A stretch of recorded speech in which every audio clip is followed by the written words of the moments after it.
Hello chess friends and welcome to the Chess channel and welcome to the event that we have been waiting for. Welcome to the World Chess Championship in 2021. So this is now an incredible match game between the challenger Jan Nepomniachtchi and of course the world champion Magnus Carlsen. And I think we'll have now beautiful weeks in front of us because this is now an event that the whole world is following now. I think it's a brilliant match game, and it's a little bit different than this match game that we have followed maybe in 2018 between Magnus Carlsen and Fabiano Caruana, because the games between Fabi and Magnus were a little bit more positional. They were a little bit too positional for my taste. It was really a struggle, a battle. Now in this match game I think we can expect sharper games, because especially Nepo is here. Nepo is a sharp attacker. Nepo wants to complicate things. Where Nepo knows how to complicate things. And I always remember the one game in which Nepo destroyed Magnus Carlsen 25 moves, where Magnus Carlsen wasn't familiar with one particular line. It was, I think, a great approach of Nepo. So when it comes to surprise elements, I think Nepo is slightly better than Fabi, so that's why we can expect, I think, here wilder games. Of course not in the beginning, because in the beginning you don't want to lose the game immediately. I always compare this World Championship matches always like maybe Champions League final in football, because you don't want to get a goal maybe in the first 15 minutes of the game. First you play solid defensive football, then of course maybe when the game is prolonged, then you want to maybe try to score a goal, but you don't want to get a goal in the first 10 minutes. So it's the same now here. You don't want to lose maybe in the game 1, game 2, game 3. Maybe we in the later stage of this match game we can expect sharper lines, more aggressive methods by both sides, maybe in the round 6, round 7.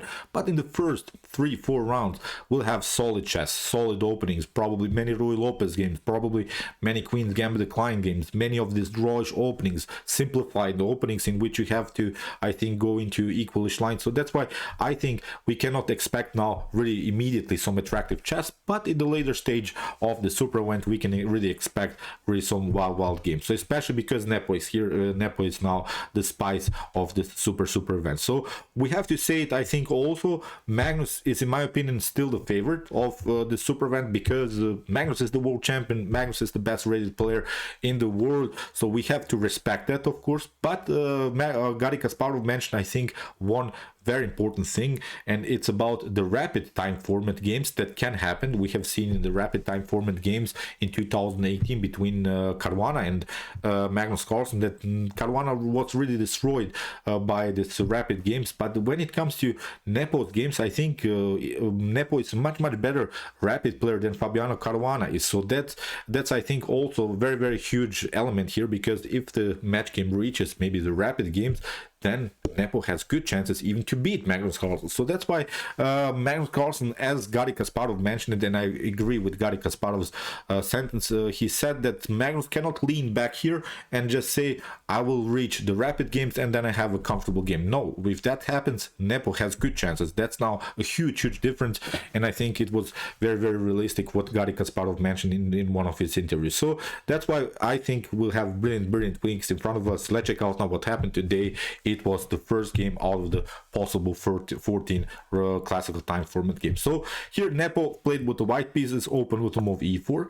We have now e5 by Magnus. We have knight to f3, and after knight to c6, bishop to b4. You see, we have now the most classical of all systems that you can play. We have now the Spanish game, we have now the Ruy Lopez on the board, and here Magnus plays the most solid defense, so you can go into the Berlin with knight to f6, but now here it's the Murphy defense with the move a6. We have now bishop to a4, and now Magnus goes knight to f6. We have now Carlsen here by Nepo, inviting maybe here Magnus Carlsen to go maybe into a more open game. This will be now the open Ruy Lopez. Then of course white needs to play the move d4 in order to open the e file, and now the main line will be something like b5, bishop to b5, and then something like d5. There is always this beautiful line if you take here e takes d4 instead of this move d5. I just wanted to show a little bit of theory. When I analyze some games, I always try at least show one or two lines, at least the most attractive lines. Here if you take e takes d4, you see after move rook to e1 there is now really a wild line after move d5, and it seems so that everything is glued together. But now you get this one, knight to c3, then of course after d takes c3 you get this one, bishop to d5, and you lose one of these knights, and there is also this great attack for here here on the e file, so it's already a +3 evaluation here for white. So that's why I think you should be familiar with this line. This wasn't played, of course, in the game. After move here calculating, Magnus plays now the move bishop to e7. He's playing now a more positional game. He goes now into the closed Ruy Lopez. Bishop to e7, the most popular line. So here we have rook to e1 by Nepo, finally protecting the e4 pawn, and now b5. We have now the bishop to b3, calculating, and now h3. You can play now many moves. You can play c3 with preparations to play then afterwards the move d4, but still you have to play after something like c3 and d6. Again, always this h3 move is a prophylactic move, which is not allowing here maybe white to get challenged here. Black can play now the move bishop to g4, and the knight will be pinned. So it's a little bit a different move order, but with the same outcome here in the continuation. Nepo played immediately this prophylactic move h3 will never allow here Magnus Carlsen to come on g4, because now his preparation is then to play c3 d4, and he's trying now to open in the center. Now Magnus Carlsen plays a very interesting line, and this line is not so popular, and I'm not sure why it's not so popular in top grandmaster level. You can see it maybe in 2500 rated rating level, you can see it maybe in international master level, but never, I'm not seeing any games in the database. Maybe, I don't know, Caruana against Shirov, or maybe some other top grandmasters. So I'm not seeing really this line that Magnus is now playing in top grandmaster level. Magnus spiced it up immediately with the move knight to a5. He sacrificed now the pawn here on e5, and here Nepo accepts the challenge. He says, I'm going to take it. Knight to e5, we have knight takes b3, and after a takes b3, we have now really wild position in which Magnus Carlsen has the bishop here as a compensation for the pawn, and he has now, I think, a better development. That's now the huge problem, I think, here for white. Of course, white has here also a very nice attack on the a file. That's a very important element that we'll see in the continuation of the game. But so far, we can notice the lack of development of white. So you still have to play knight to c3, you still have to play d3, you still have to play somewhere with the bishop. So at least 3, 4, even 5 moves in order just to develop your minor pieces. Meanwhile, black needs only one move, and black has developed all of the minor pieces. So it's, I think, a good compensation.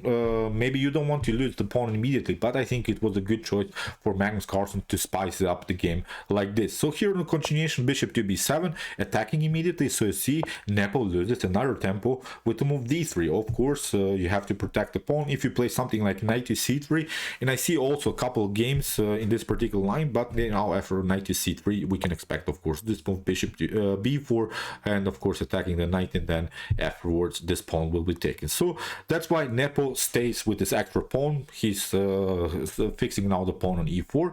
We have now d5. Very important move here by Magnus Carlsen to liberate also the long diagonal for the light square bishop, because that's now the main strength of black. Black has lost the pawn, but for the compensation of this very powerful light square bishop. So here we have e takes d5, now queen to d5, and now here queen to f3. It's a good choice also here by Nepo to simplify the game by trading off the queens, because with the queens on the board, the game is more complicated. With the bishop pair, it's an open game. Suddenly with the move d5, the closed Ruy Lopez that was announced in the beginning is changing now into wild open game. So that's why here with the move queen to f3, Nepo is trying to slow down the pace of the game, which is now good choice. Very pragmatic idea here by Jan Nepomniachtchi. So here bishop to d6. Magnus is saying, okay, we can trade off the queens, but at least you will invite my piece into the game, because there is this rule in chess which says that to take is a mistake. So keep the tension a little bit, because it's a little bit different. Now if you want to take, then you invite your opponent piece into the game. It's now a different story than maybe if you allow here if black takes. If black takes, of course, then of course you're improving just the piece of white, and now the e file is open. Knight to c3 will happen, and black didn't gain anything. So that's why here after move queen to f3, bishop to d6, we have now king to f1. King to f1, maybe it's hard to understand this move now immediately, but we see now that here Nepo is well prepared.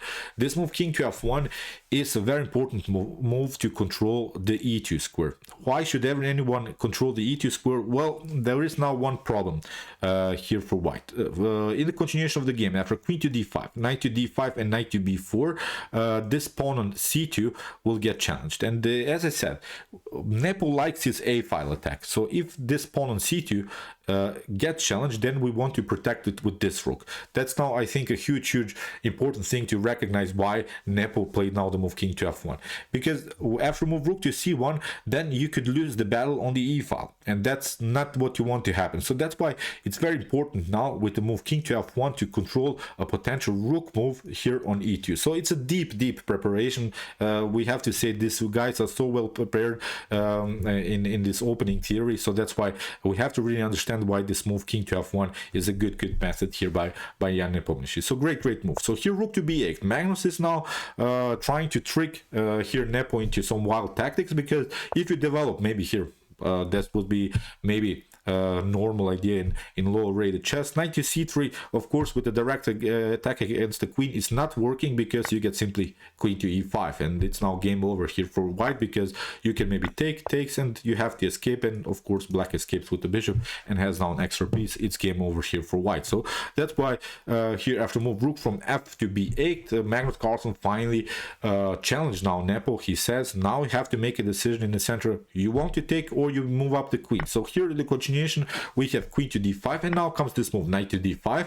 You see Nepo is already challenged. Knight to b4 is happening, and here the c2 can be of course a long-term weakness. You don't want to play c3 immediately, because then the d3 is weak. Then of course through the d file this could be also a long-term weakness. So in the continuation of the game we have bishop to d2. Nepo is controlling now this square on the board, and again you could maybe try it this way, bishop to b4, then knight to b4. But what the main issue here is, what what black should never do here is to trade off bishops, because the main strength of Magnus Carlsen, he is down a pawn. We have to say his main strength is the bishop here. So that's why so far with the move bishop to d2, Nepo is controlling this very powerful square b4. So here in the continuation we have c5. Magnus is now expanding on the queen side. We have now knight to f3, which wasn't maybe now the best of moves. Maybe knight to c3 immediately challenging. After knight to b4, now we can, I think, play here this move rook to c1. And here again I'm pointing out with the move rook to c1,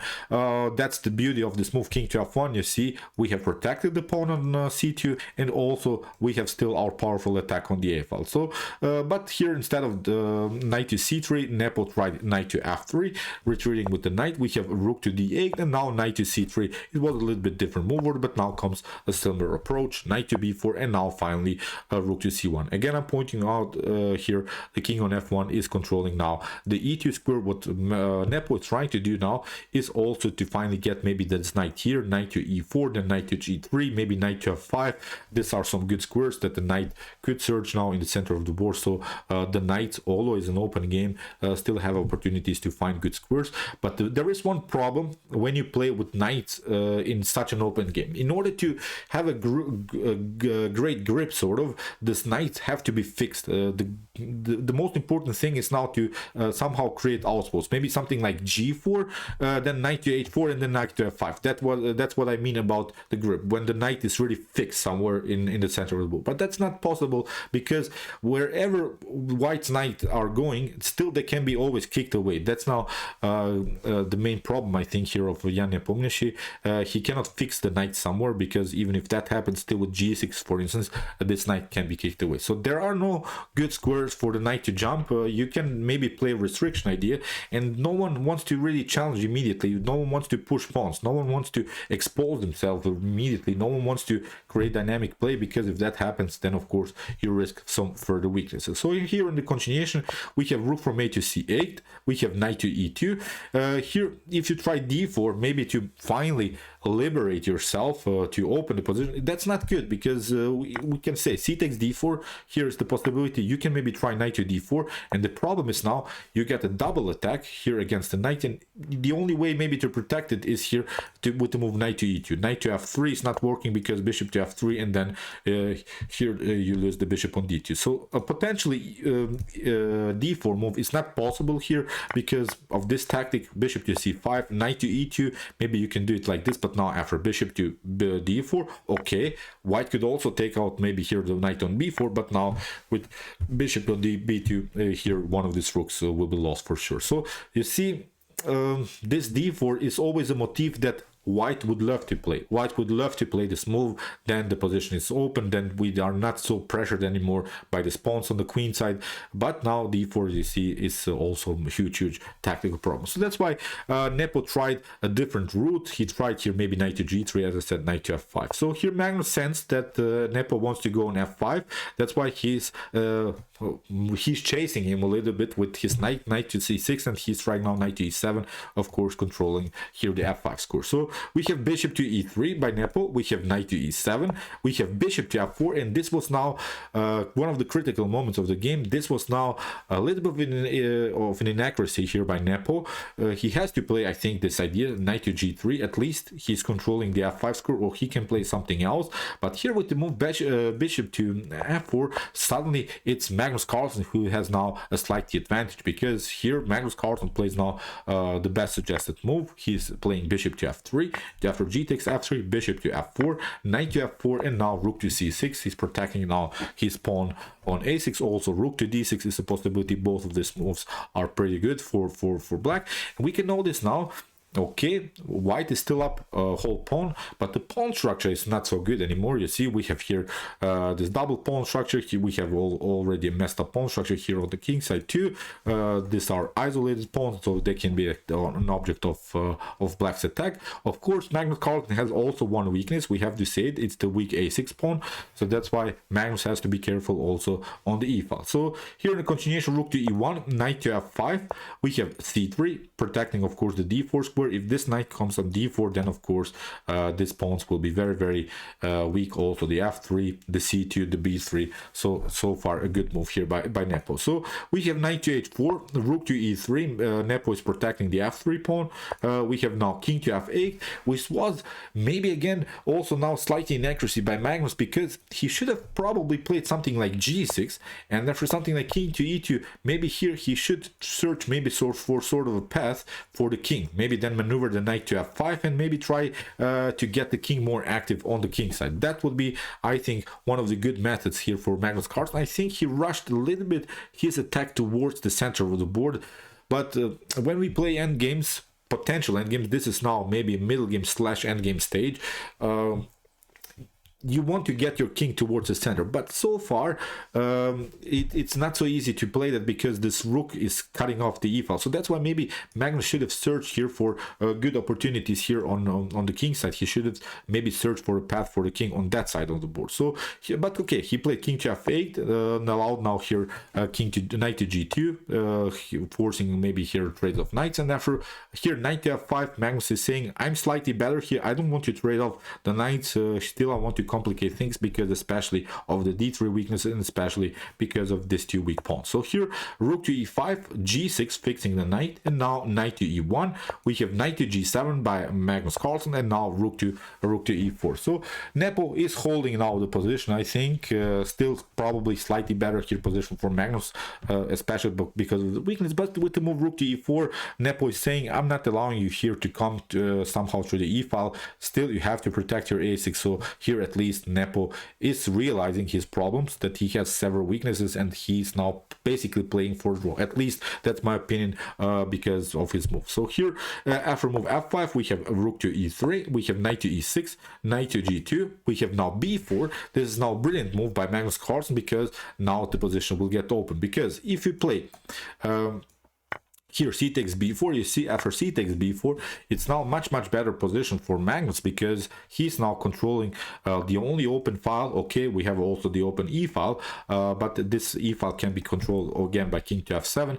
Now with the rook to c2 and similar stuff, I think Magnus Carlsen can even occupy the second rank, which is now huge opportunity in an endgame stage. You want to get here from black's perspective your rook on the second rank. Of course, from white's perspective, you would love, of course, to come on the 7th rank. This is simple stuff in rook endgame. So here in the continuation, after move b4, Nepo realized that he has problems now on the queen side. So that's why he maneuvered his king to e2. Here we have rook to b8. Magnus realizes now his opportunity, smells from blood on the b file. We have king to d2, and now b takes c3 here by Magnus Carlsen. And the problem is now you cannot take with the king. King to c3 is not a possibility, because you get this one.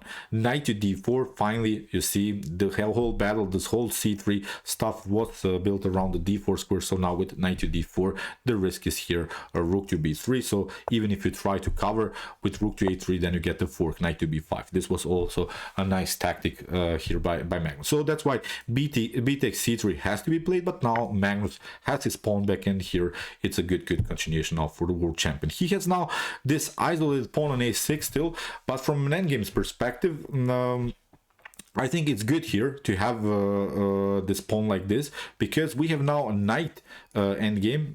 So if you trade off more rooks, maybe if you trade off both of these rooks off the board, then in a potential knight and pawn endgame, black would be much better, because the knight doesn't like here the pawns on the edge of the board. And meanwhile, while the knight has fun maybe here on the queen side with this pawn, meanwhile black's king will play very actively and will probably attack these weaknesses on the king side. So it's something I think that we should follow here. I've also sorted out maybe one particular position that can happen here in potential endgame. We can maybe reach this kind of a position where, as I said, you have this distant pass pawn, and white's knight is always stuck in order to protect the potential progress, and the king is also a little bit stuck.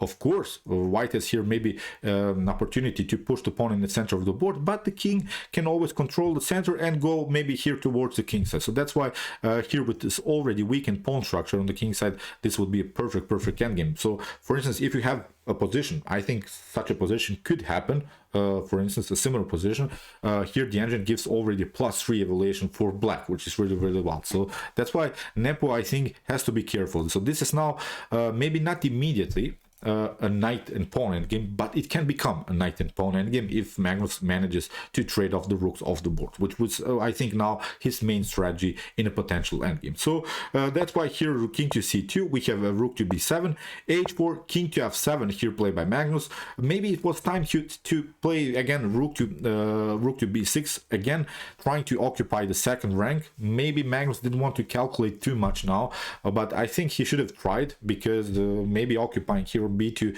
then get this one, attack the knight, maybe somewhere this one.